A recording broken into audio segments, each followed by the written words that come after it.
I'd like to tell you about the strangest secret in the world.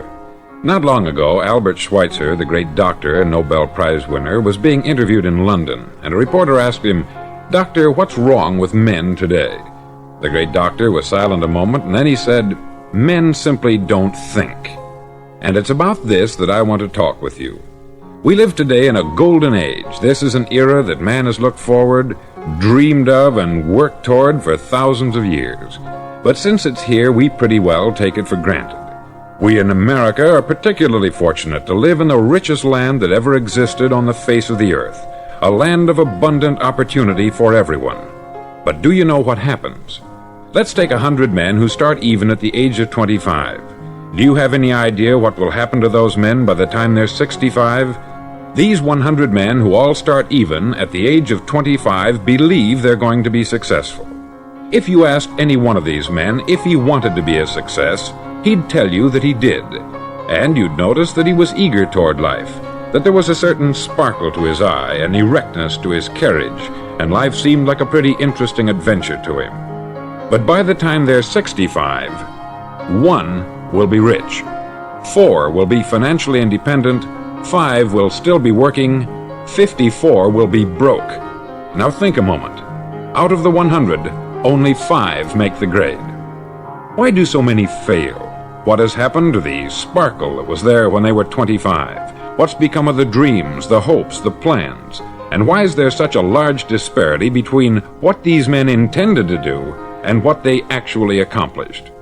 When we say about 5% achieve success, we have to define success. And here's the definition. Success is the progressive realization of a worthy ideal. If a man is working toward a predetermined goal and knows where he's going, that man is a success. If he's not doing that, he's a failure.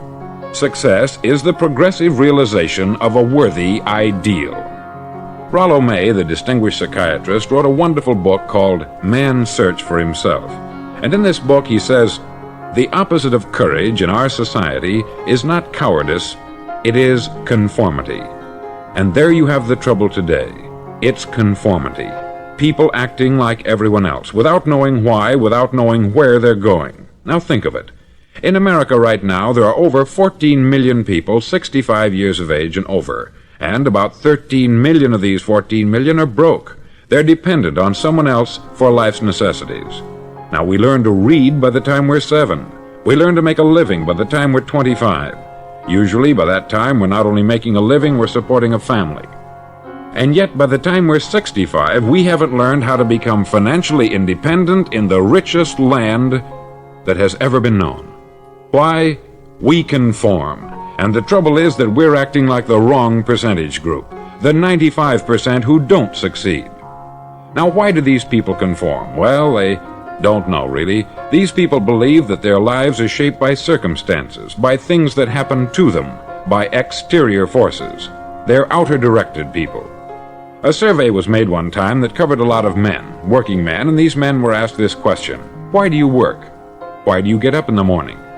19 out of 20 had no idea. If you ask them, they'll say, everyone goes to work in the morning. And that's the reason they do it, because everyone else is doing it. Now let's get back to our definition of success. Who succeeds? The only man who succeeds is the man who is progressively realizing a worthy ideal. He's the man who says, I'm going to become this, and then begins to work toward that goal. I'll tell you who the successful people are. A success is the school teacher who's teaching school because that's what she wanted to do. The success is the woman who's a wife and mother because she wanted to become a wife and mother and is doing a good job of it. The success is the man who runs the corner gas station because that's what he wanted to do. The success is the successful salesman who wants to become a top-notch salesman and grow and build with his organization.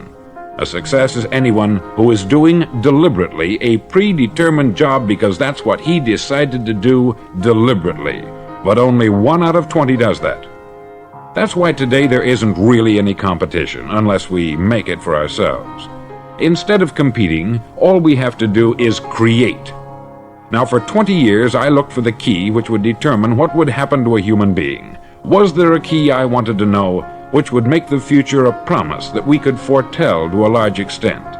Was there a key that would guarantee a person's becoming successful if he only knew about it and knew how to use it? Well, there is such a key, and I've found it. Have you ever wondered why so many men work so hard and honestly without ever achieving anything in particular, and others don't seem to work hard and yet seem to get everything? They have the magic touch. You've heard them say that about someone. Everything he touches turns to gold. And have you ever noticed that a man who becomes successful tends to continue to become successful, and on the other hand, have you noticed how a man who is a failure tends to continue to fail? It's because of goals. Some of us have them, some don't. People with goals succeed because they know where they're going. Now think of a ship leaving a harbor, and think of it with the complete voyage mapped out and planned. The captain and crew know exactly where it's going and how long it will take. It has a definite goal. 9,999 times out of 10,000 it will get to where it started out to get. Now let's take another ship, just like the first, only let's not put a crew on it, or a captain at the helm. Let's give it no aiming point, no goal, no destination. We just start the engines and let it go. I think you'll agree with me that if it gets out of the harbor at all, it will either sink or wind up on some deserted beach a derelict. It can't go any place because it has no destination and no guidance. It's the same with a human being. Take the salesman, for example. There is no other person in the world today with the future of a good salesman. Selling is the world's highest paid profession, if we're good at it and if we know where we're going. Every company needs top-notch salesmen, and they reward those men. The sky is the limit for them. But how many can you find? Someone once said, the human race is fixed, not to prevent the strong from winning, but to prevent the weak from losing. The American economy today can be likened to a convoy in time of war. The entire economy is slowed down to protect its weakest link, just as the convoy had to go at the speed that would permit its slowest vessel to remain in formation. That's why it's so easy to make a living today. It takes no particular brains or talent to make a living and support a family today. So we have a plateau of so-called security, if that's what a person's looking for. But we do have to decide how high above this plateau we want to aim for. Now let's get back to the strangest secret in the world, the story that I wanted to tell you today. Why do men with goals succeed in life, and men without them fail? Well, let me tell you something which, if you really understand it, will alter your life immediately. If you understand completely what I'm going to tell you from this moment on, your life will never be the same again. You'll suddenly find that good luck just seems to be attracted to you. The things you want just seem to fall in line. And from now on, you won't have the problems, the worries, the gnawing lump of anxiety that perhaps you've experienced before. Doubt, fear, well, they'll be things of the past. Here's the key to success, and the key to failure. We become what we think about. Now let me say that again. We become what we think about. Throughout all history, the great wise men and teachers, philosophers and prophets have disagreed with one another on many different things. It is only on this one point that they are in complete and unanimous agreement. Listen to what Marcus Aurelius, the great Roman emperor, said. He said, "A man's life is what his thoughts make of it." Disraeli said this, "Everything comes if a man will only wait. I have brought myself by long meditation to the conviction that a human being with a settled purpose must accomplish it, and that nothing can resist a will that will stake even existence for its fulfillment." Ralph Waldo Emerson said this, "A man is what he thinks about all day long." William James said, "The greatest discovery of my generation is that human beings can alter their lives by altering their attitudes of mind." And he also said, "We need only in cold blood act as if the thing in question were real, and it will become infallibly real by growing into such a connection with our life that it will become real. It will become so knit with habit and emotion that our interest in it will be those which characterize belief."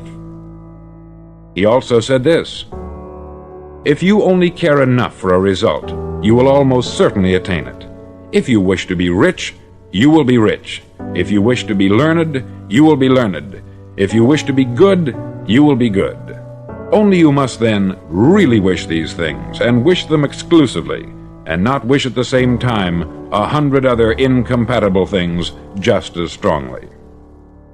In the Bible you read, in Mark 9:23, "If thou canst believe, all things are possible to him that believeth." Dr. Norman Vincent Peale said this, "This is one of the greatest laws in the universe. Fervently do I wish I'd discovered it as a very young man. It dawned upon me much later in life, and I've found it to be one of the greatest, if not my greatest discovery, outside of my relationship to God. And the great law, briefly and simply stated, is that if you think in negative terms, you'll get negative results. If you think in positive terms, you will achieve positive results. That is the simple fact which is at the basis of an astonishing law of prosperity and success. In 3 words, believe and succeed." William Shakespeare put it this way, "Our doubts are traitors, and make us lose the good we oft might win, by fearing to attempt." George Bernard Shaw said, "People are always blaming their circumstances for what they are. I don't believe in circumstances. The people who get on in this world are the people who get up and look for the circumstances they want, and if they can't find them, make them." Well, it's pretty apparent, isn't it? And every person who discovered this for a while believed that he was the first one to work it out. We become what we think about. Now, it stands to reason that a person who's thinking about a concrete and worthwhile goal is going to reach it, because that's what he's thinking about. And we become what we think about. Conversely, the man who has no goal, who doesn't know where he's going, and whose thoughts must therefore be thoughts of confusion and anxiety and fear and worry, becomes what he thinks about. His life becomes one of frustration, fear, anxiety, and worry. And if he thinks about nothing, he becomes nothing. Now, how does it work? Why do we become what we think about? Well, I'll tell you how it works as far as we know. Now, to do this, I want to tell you about a situation that parallels the human mind. Suppose a farmer has some land, and it's good, fertile land.